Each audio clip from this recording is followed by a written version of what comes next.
semua itu bisa berubah ketika Allah berkehendak, apapun itu bisa terjadi pada saat itu juga. Jadi di saat 1, 2, 3 hari sebelumnya saya masih kampanye dengan dielu-elukan oleh warga yang banyak sekali, dengan di saat kemudian dalam beberapa hari kemudian, hitungan gak sampai minggu, kemudian saya terpuruk dengan tidak ada orang di sekitar dan sebagainya. Kalau nggak ada dukungan keluarga pasti saya nggak bisa begini lagi. Jadi memang keluarga itu pertama dan utama. Bagaimana suami saya, orang tua saya, keluarga saya semua mensupport. Jadi terasa tidak sendiri.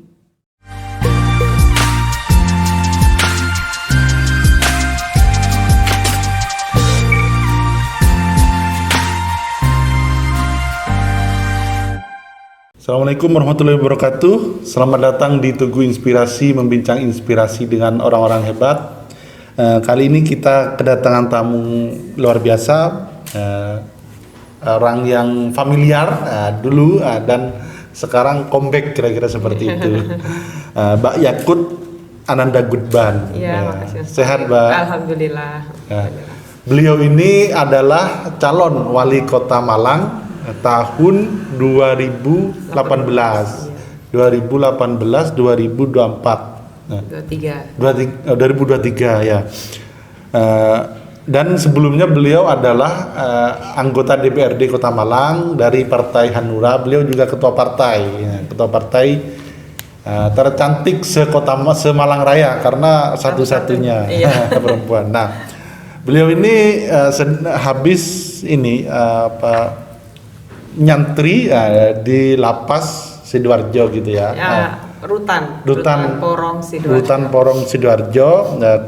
Ketika itu Malang heboh penangkapan, ditahannya sekitar 40 anggota DPRD termasuk wali kota Malang Haji Muhammad Anton waktu itu. Nah, salah satunya Mbak Nanda ini, meskipun di sidang beliau salah satu yang melawan karena merasa tidak melakukan seperti itu kira-kira ya. Nah itu tapi masa lalu sudah ya, masa lalu. Tapi biar ada pandangan saja tentang sosok beliau. Nah, ini bisa cerita Mbak gimana mungkin ketika di rutan dan itu kan ini sekarang ini Mbak Nanda sedang menjalani kehidupan kedua kira-kira seperti itu. Ya, silakan Mbak. Ya, makasih Mas Tarik. Jadi kalau bicara tentang rutan, ya kan kebetulan saya pertamanya bukan di Porong, saya pertamanya itu di Jakarta di rutan Pondok Bambu. Kemudian bersidang dikirim ke rutan Medaeng, Surabaya.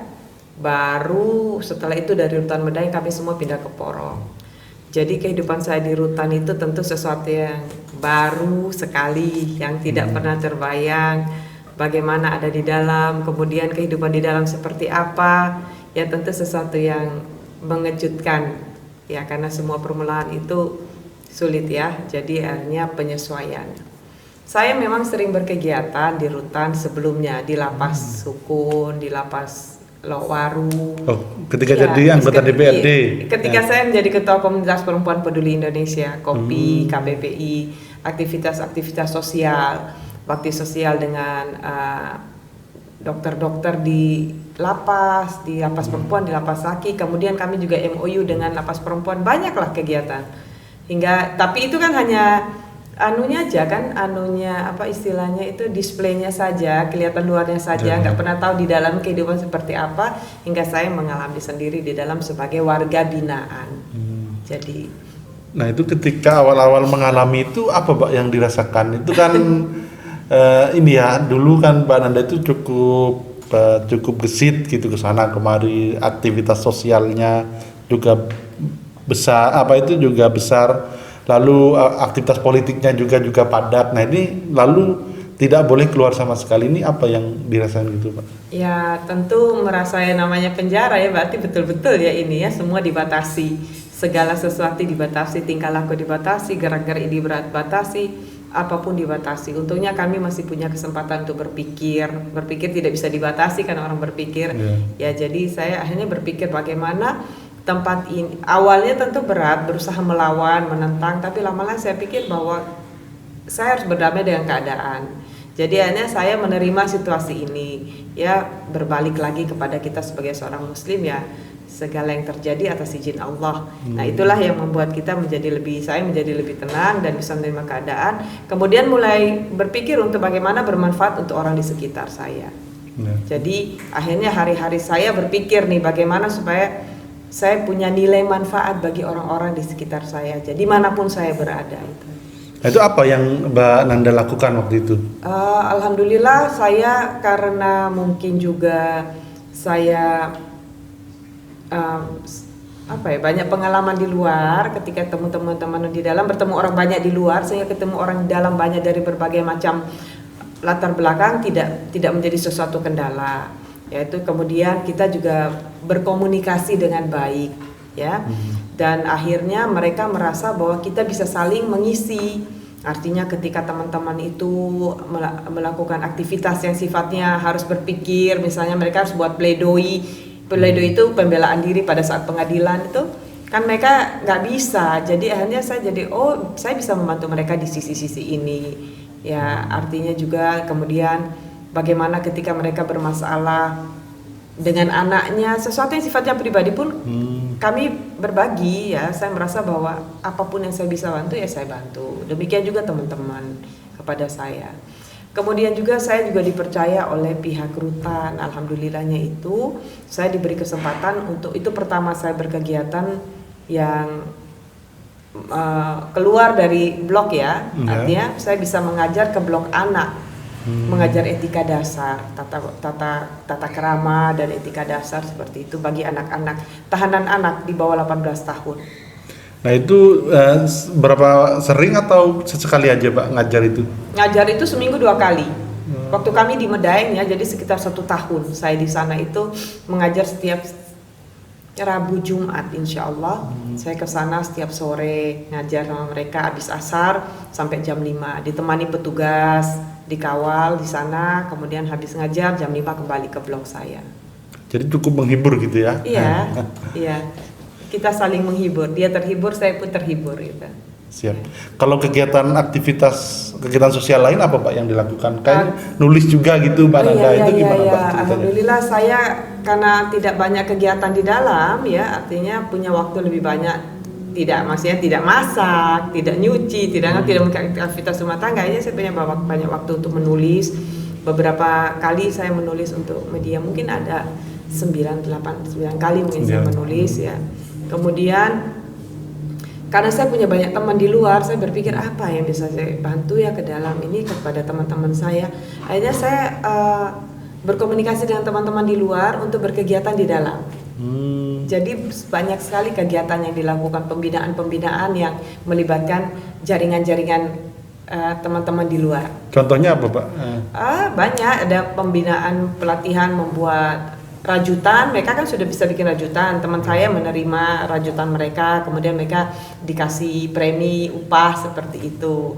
Jadi mereka bekerja. Kemudian ada lagi pelatihan batik shibori. Jadi teman-teman akhirnya bisa membatik. Kemudian juga ada kerjasama dengan dokter gigi di Malang, penyuluhan tentang kesehatan gigi dan pembinaan mental spiritual banyak alhamdulillah. Dengan Yai Marzuki Mustamar itu termasuk yang salah satu yang sangat membantu saya di dalam. Siapa? Mbak, ini untuk ketika ada di dalam itu apa itu kan secara spiritual, secara batin itu yang dirasakan dan perubahan yang drastis yang Mbak Nanda lakukan apa Mbak ketika ada di dalam rutan itu Mbak? Pertama, dengan terbatasnya segala sesuatu akhirnya saya berpikir bahwa hidup berlebih-lebihan tidak perlu. Artinya dengan seadanya pun saja kita bisa. Baju seadanya, harus pakai seragam, sepatu seadanya, tas bahkan tidak pakai, ya, yang sifatnya makan tidak perlu berlebihan, ya semua ya yang terbatasi buktinya kita bisa, ya berarti manusia sebagai makhluk adaptif tentu saya merasa bagaimana kita secara pribadi menerima situasi dan menyesuaikan diri saja. Jadi ini Mbak ya, kalau ketika ada di luar itu banyak orang yang ini ya sebenarnya bukan kebutuhan nih tapi kebanyakan keinginan Mbak ya. Iya. Itu Ya. saya, I'm talking about myself ya. Jadi Ya. saya tuh banyak sekali keinginan sehingga sampai bingung antara keinginan dan kebutuhan ini sampai bias gitu Ya, loh karena keinginan lebih besar. Jadi begitu di dalam ya ambil hikmahnya itu. Ya. Siap. Kalau secara spiritual apa Mbak yang Mbak Nanda lakukan? Wah, kalau spiritual itulah kunci ketenangan ya, kunci bisa melewati semua ini ya. Jadi dengan adanya situasi seperti itu saya tidak punya pilihan lain untuk melakukan apapun selain mendekatkan diri pada Allah. Jadi dengan beribadah sebanyak mungkin yang sifatnya sunnah-sunnah yang tadinya di luar tidak sempat itu menjadi terbiasa karena waktunya banyak, situasi memungkinkan dan tidak ada tempat untuk pergi-pergi kan sehingga Ya. akhirnya jalan kepada Allah itu lebih dekat ya seperti itulah. Mungkin nilainya tidak lain ya di luar bisa juga orang mengajar kemana-mana juga bernilai sangat tinggi tapi karena saya nggak bisa seperti itu jadi saya manfaatkan aja yang ada. Siap. Nah, Mbak Nanda kan 4 tahun di ini ya di rutan. 4 tahun 2 bulan. 4 tahun 2 bulan. Nah itu waktu menurut Mbak Nanda selama 4 tahun ini gimana Mbak? Terasa cepat atau terasa sangat lambat sekali gitu? Ya, kalau sekarang sih berasa cepat ya, tapi waktu ketika di dalam tuh ada situasi ketika kita down itu lama, tapi ketika kita rasa kita sedang baik-baik saja itu seperti biasa saja. Alhamdulillah overall rasanya saya sangat terbantu oleh Allah sehingga bisa melewati dengan merasa biasa, tidak terlalu menyiksa lama gitu. Mungkin awal-awal waktu masih bersidang karena harus berpikir keras ya seperti itu. Seperti itu aja. Nah waktu itu Mbak ya, ini kan menarik apa itu Mbak Nanda kan salah satu ini kan apa itu keinginannya dulu kan menjadi wali kota. Apa itu ekspektasi ya. Ya, tapi bukan nggak jadi tapi malah sangat ke berbalik jurang sekali. bawah ya sangat Ya. berbalik sekali. Nah itu donya gimana dan waktu itu yang bisa membuat kuat apa Mbak? Ya yang membuat kuat ya begitu saya menyadari bahwa itu baca Al-Quran tentu saja, terus saya menyadari bahwa semua itu bisa berubah ketika Allah berkehendak apapun itu bisa terjadi pada saat itu juga. Jadi di saat 1, 2, 3 hari sebelumnya saya masih kampanye dengan dielu-elukan oleh warga yang banyak sekali dengan di saat kemudian dalam beberapa hari kemudian hitungan gak sampai minggu kemudian saya terpuruk dengan tidak ada orang di sekitar dan sebagainya ya jadi ya sudah sisi itu aja maksudnya kita kembali ke agama aja menurut saya. Gitu ya siap. Ya 2 hari sebelumnya masih berkampanye pakai patwal ya. Oh iya. Ya kemudian terlayani semua lah. Iya dengan patwal dengan pengawalan ya. Kemudian di 3 hari kemudian juga dengan pengawalan di mobil tahanan. Bayangkan kan itu Iya. perubahan yang aduh so touching ya. Jadi bagaimana itu orang bisa melewatinya itu alhamdulillah saya sangat senang sekali. Nah, itu waktu itu tentu saja ini nangis dan lain segala macam waktu itu Mbak ya yang dilakukan. Terus kalau perang keluarga gimana Pak ketika down dulu itu perang keluarga seperti apa Pak? Kalau keluarga itu kalau nggak ada dokumen keluarga pasti saya nggak bisa begini lagi. Jadi memang keluarga itu pertama dan utama. Bagaimana suami saya, orang tua saya, keluarga saya semua mensupport. Jadi terasa tidak sendiri.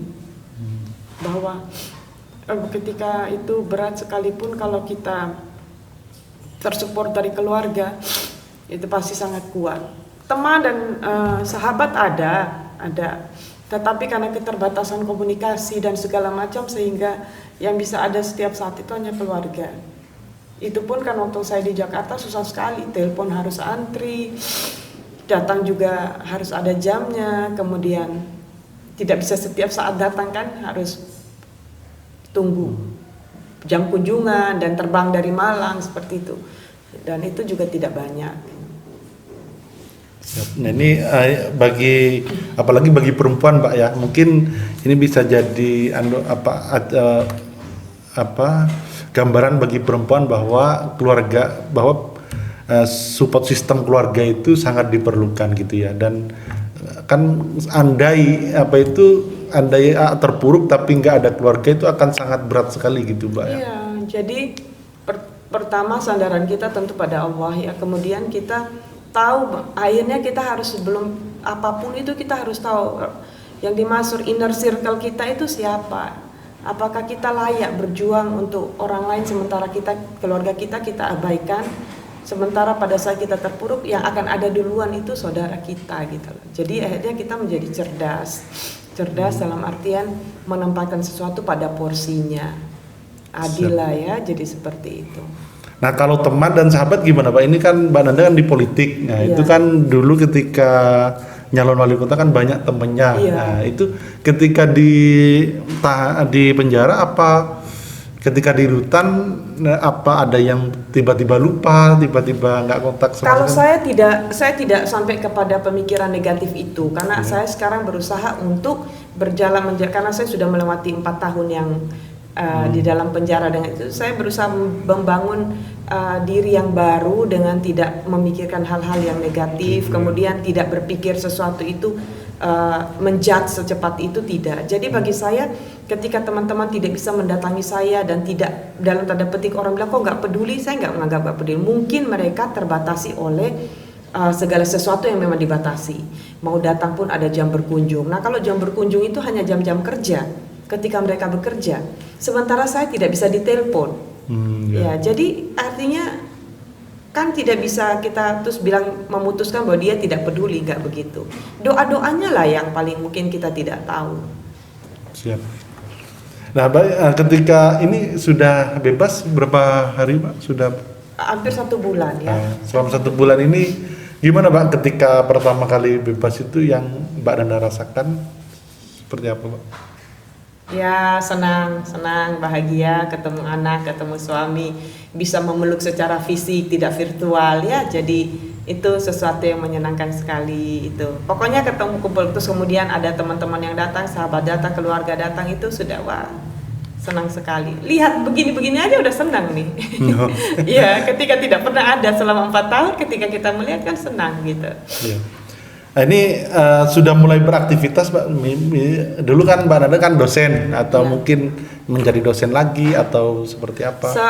Sekarang saya masih menikmati hari ini deh. Jadi menikmati hari-hari, apa yang jadi ibu rumah tangga, jadi istri yang baik, jadi ibu bagi anak-anak yang dirindukan 4 tahun. Apa yang akan payback for that gitu? Apa yang bisa aku balas untuk 4 tahun yang hilang ini? Kita aja yang berada.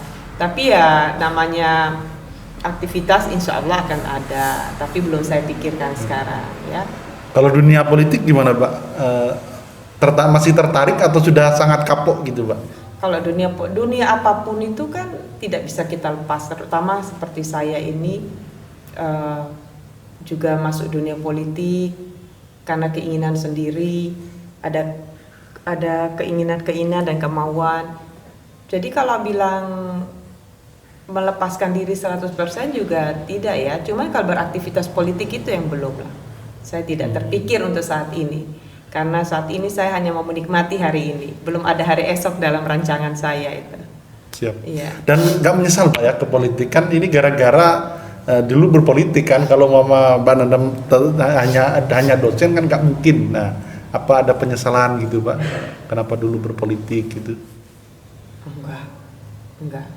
I've done a lot in politics. Saya juga dapat belajar. Saya sudah melakukan hal banyak di politik, and I learn a lot also. Jadi saya juga belajar banyak dari politik. Ini kan, dari politik itu sehingga masuk di penjara. Ketika saya di penjara kan saya belajar banyak di sana.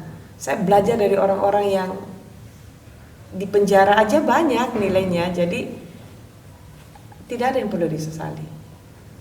Perbaiki ya, tapi kalau penyesalan tidak. Mungkin pelajarannya lebih dari pelajaran ketika S3 dulu, Pak ya. Saya tadinya pikir capaian terbesar saya itu S3 itu ya, karena sulit sekali waktu saya pikir sampai bisa nggak ya? Ternyata ada yang lebih sulit lagi kayak gini. Sekolah kehidupan ini yang sangat sulit dan sangat mahal. Siap. Nilai-nilai apa, Mbak, yang dipelajari ketika di penjara gitu? Misal ketemu dengan orang berbagai macam, tidak hanya dari korupsi, kan ada narkoba dan lain sebagainya. Itu mungkin rasa apa yang Mbak Nanda rasakan waktu itu? Saya merasakan menemukan keluarga yang baru. Memang sebelum saya di dalam itu kan kita punya gambaran tentang penjara itu sesuatu yang scary, menakutkan dan sebagainya, dan orang-orang itu pun yang saya takutkan ketika saya pertama masuk. Bagaimana ya saya bisa bertemu dengan orang-orang yang seperti di film-film atau dalam cerita-cerita itu. Tapi ternyata alhamdulillah tidak, ya. Sepanjang kita bisa membawa diri kita dengan baik, namanya juga kehidupan akan ada warna di dalam, tapi itu menjadi sesuatu yang baru. Bagaimana mereka begitu baik pada saya dan bagaimana saya berusaha baik pada mereka, itu menunjukkan kedekatan yang tidak ada unsur. Bagaimana saya coba Mas Torik bayangkan di sana itu ada saya sekamar dengan orang dari Aceh, orang dari Padang, orang dari Madura, orang dari Gresik yang secara akal gak bakal ada deh jalur ketemunya itu dari mana, gak mungkin ketemu. Tapi dipersatukan oleh Allah di sana dan bisa menjadi keluarga hingga saat ini begitu. Itu satu kamar berapa orang Mbak isinya? Oh kalau waktu di Pondok Bambu itu 27 karantinanya, 27. Waktu saya masuk itu 27. Luasnya Kecil lah. Segininya Mas Torik nih, dari pintu situ ke sini. Oh jadi kalau tidur ya sangat berdempet-dempetan Pak ya? Sangat terus berdempet-dempetan sekali. Seperti itu. Kemudian banyak orang macam-macam gitu. Saya pertama kan masih bingung ini waktu di Jakarta itu bingung. Begitu sudah masuk ke kamarnya kecil Mas, segini. Ada kamar mandi di dalam, orang 5. Pindah ke Medaeng lebih kecil lagi. Ya semeja inilah. Untuk satu orang? Oh enggak. Jadi dari sana lebarnya semeja ini, dari situ sampai tiang ini. Ya. Itu tempat tidur, bukan tempat tidur ya. Jadi apa ya? Dak ya? Apa ya? Itu di bawahnya, di atas ada gini, terus ada kamar mandi di dalam. Saya masuk pertama 8 orang itu di situ. Gimana ini tidurnya? Tapi ya baik aja, orang-orang itu baik, jadi kita bergantian. Ya. Kalau tidur semua itu nggak cukup? Kalau susah ya. Susah, jadi tidurnya saling tumpang tindih. Kaki saya di dadanya. Oh gitu ya Pak? Kaki di dada saya. Ya sekarang bisa ketawa menceritakannya. Artinya saya bersyukur, alhamdulillah ya Allah. Tidak bisa saya ungkapkan betapa bersyukurnya. Siap. Ya. Berarti lebih sengsara daripada di pesantren dulu, kira-kira gitu Pak ya? Iya, di Pondok Bambu itu lebih leluasa sedikit. Di Medaeng itu parah-parahnya karena memang over capacity. Alhamdulillah bulan Februari 2020 kami semua yang perempuan dipindahkan ke rutan baru di Porong sehingga lebih leluasa. Ya, leluasa dalam tanda petik dari penjara ya, habis dari Medaeng ke sana itu kami merasa senang sekali. Ruangannya cukup besar ya, dari tiang itu ke sini berapa meter itu ya. Kamar mandi di dalam, orangnya 6, 8, ya, baiklah. Oke. Mbak ya kemarin kan menarik yang ketika saya ngobrol dengan Mbak Nanda itu sudah memaafkan semua orang gitu ya. Merilis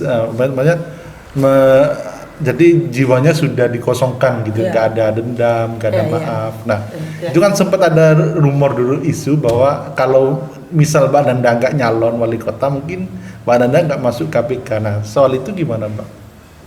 Sudah terjadi. Kalau sudah terjadi ya berarti sekarang kan nggak mungkin kita merubah itu toh. Berarti kita hanya merubah tatapan kita ke depan bagaimana.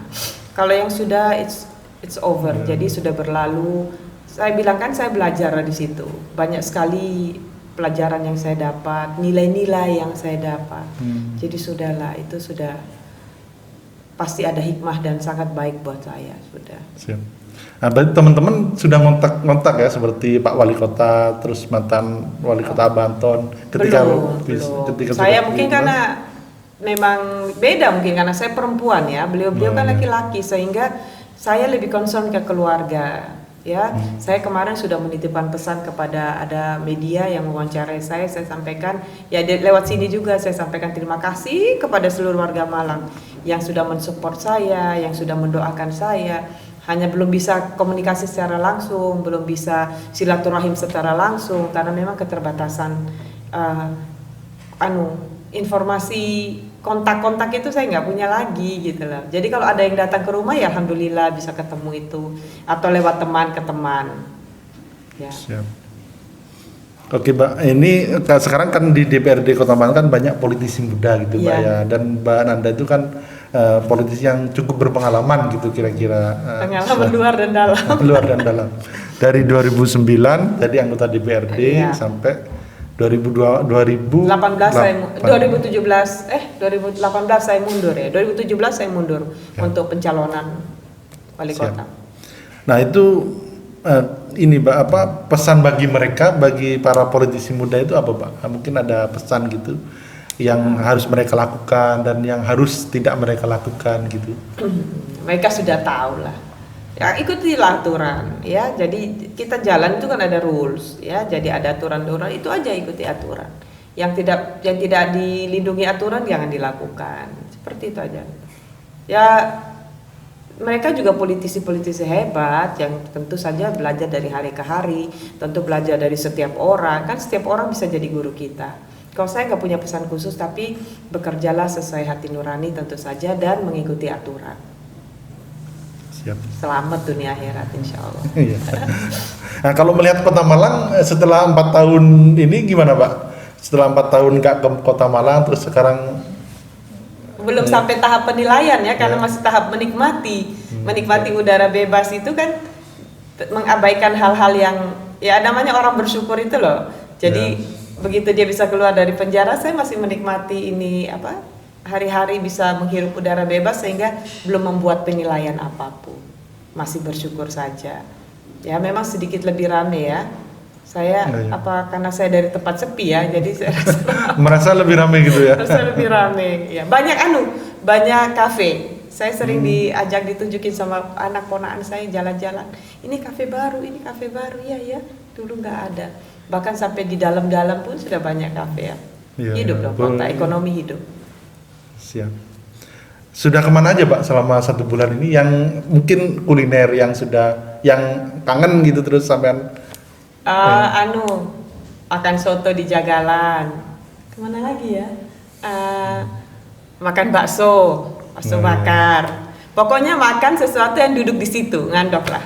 Kalau misalnya kepengen makan juga kadang-kadang kan bisa, atau misalnya kepengen makan soto bisa dibelikan soto dikirim ke food.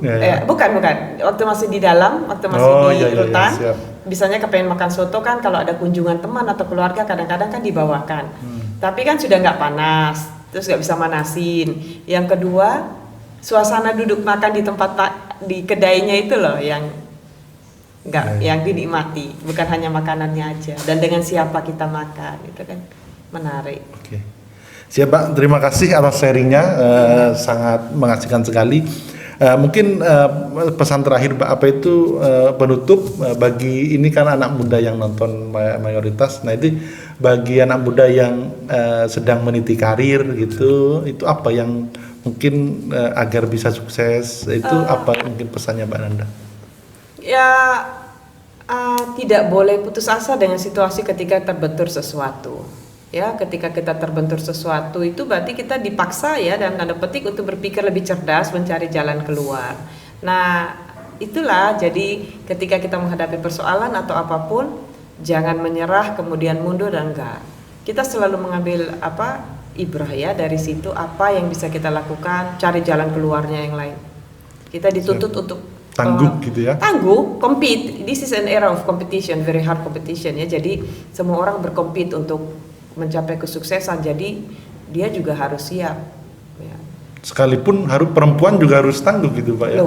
Apalagi perempuan itu kan dia menjadi guru pertama, madrasah pertama bagi anak-anaknya, jadi dia harus betul-betul tangguh, dia harus betul-betul bisa menjadikan anak-anaknya itu anak-anak yang visionaris ya, berbasis agamanya masing-masing, seperti itu.